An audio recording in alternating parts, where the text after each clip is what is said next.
Continuando con la unidad 6, seguimos con el tema de la compensación. Otro medio de extinción de las obligaciones es la compensación.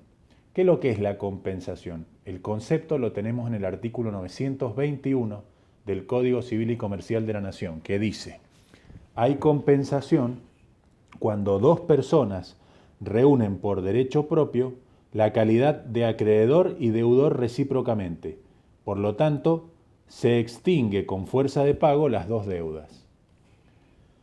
Clases de compensación. Tenemos la compensación legal, la que determina la ley, o la convencional, que es la que puedan acordar las partes, o la judicial, que es la que establezca un juez en un juicio, en un proceso judicial. Obligaciones no compensables. El artículo 930 del Código Civil y Comercial de la Nación nos dice que no pueden ser compensadas las deudas por alimentos, o sea, la cuota alimentaria que le deben los padres a los hijos, por ejemplo, las obligaciones de hacer o de no hacer, y los créditos y deudas que se encuentren en concurso o quiebra. Confusión. Otro de los medios de extinción de las obligaciones es la confusión.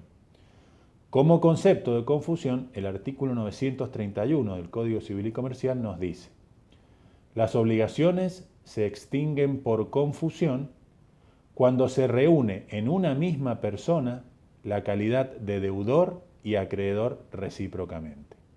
Entonces, las obligaciones se extinguen por confusión cuando se reúne en una misma persona la calidad de deudor y acreedor recíprocamente. Por ejemplo, yo tengo una librería y compro mercaderías útiles en una distribuidora mayorista. Resulta que por esas circunstancias de la vida, en algún momento me gano la lotería y voy y compro esa distribuidora. Entonces, esa deuda que yo tenía con la distribuidora, yo le debía plata a la distribuidora de mercadería que había retirado, se extingue por confusión, porque yo paso a ser acreedor y deudor de mí mismo. Los efectos que produce la confusión es que la obligación va a quedar extinguida total o parcialmente según sea el monto de la deuda. Renuncia y remisión de deuda. La renuncia es la declaración de voluntad por la cual una persona abandona un derecho y lo da por extinguido. Entonces, la declaración de voluntad por la cual una persona abandona un derecho y lo da por extinguido. El artículo 944 del Código Civil y Comercial de la Nación dice que en principio pueden renunciarse todos los derechos conferidos por la ley, siempre que afecte solo intereses privados. El efecto de la renuncia es que queda extinguida la obligación principal con todos sus accesorios. La remisión de deuda solo es aplicable a la renuncia de una obligación, mientras que la renuncia se aplica a todo tipo de derechos. Prescripción extintiva, otro de los medios de extinción de las obligaciones. Le diría prácticamente uno de los que más se utilizan en la práctica.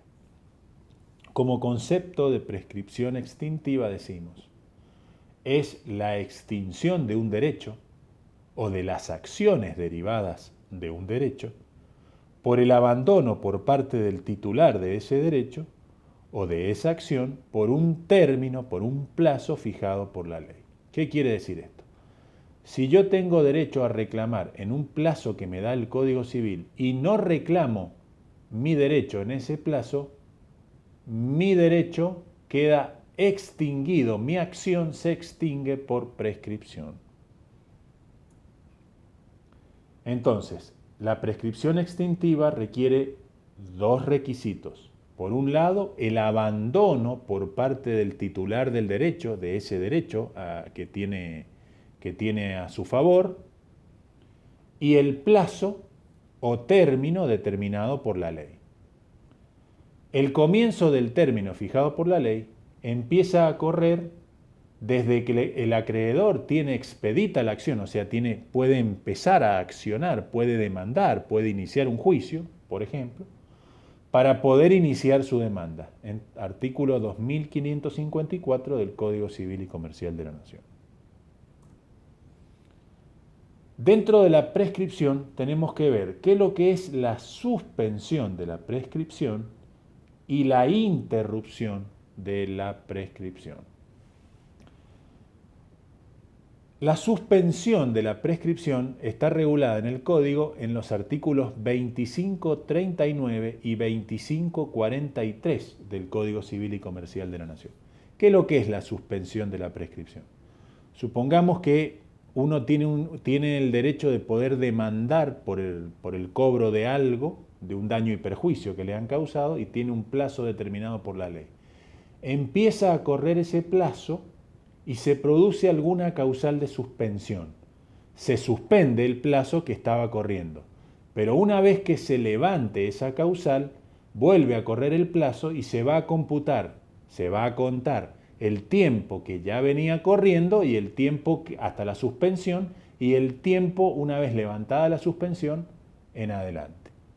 ¿Cuáles son las causales que producen la suspensión de la interrupción?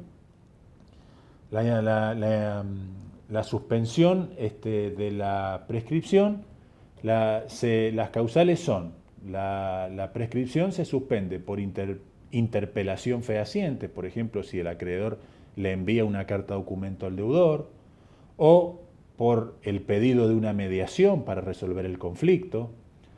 Entre los cónyuges se suspende mientras dure el matrimonio, entre convivientes mientras dure la convivencia, y también entre el incapaz y su representante legal mientras dure la tutela.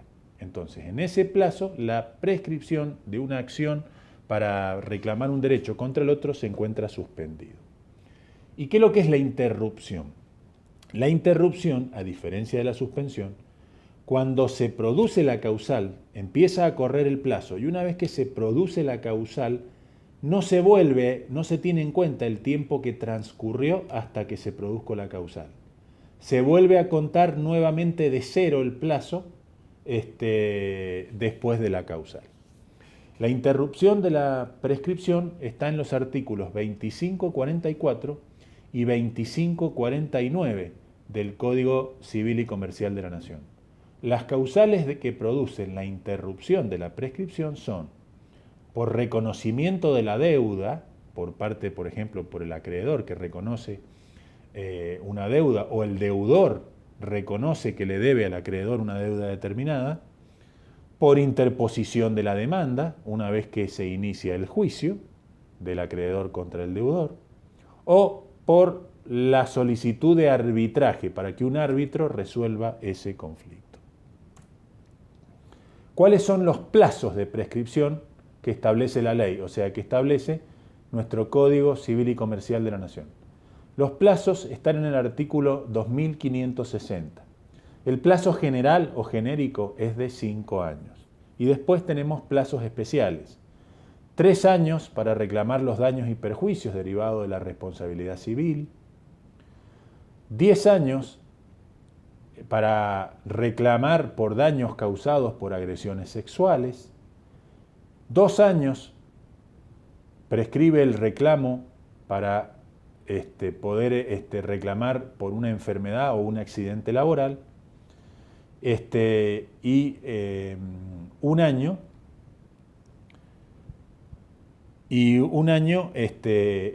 para el resto de las acciones.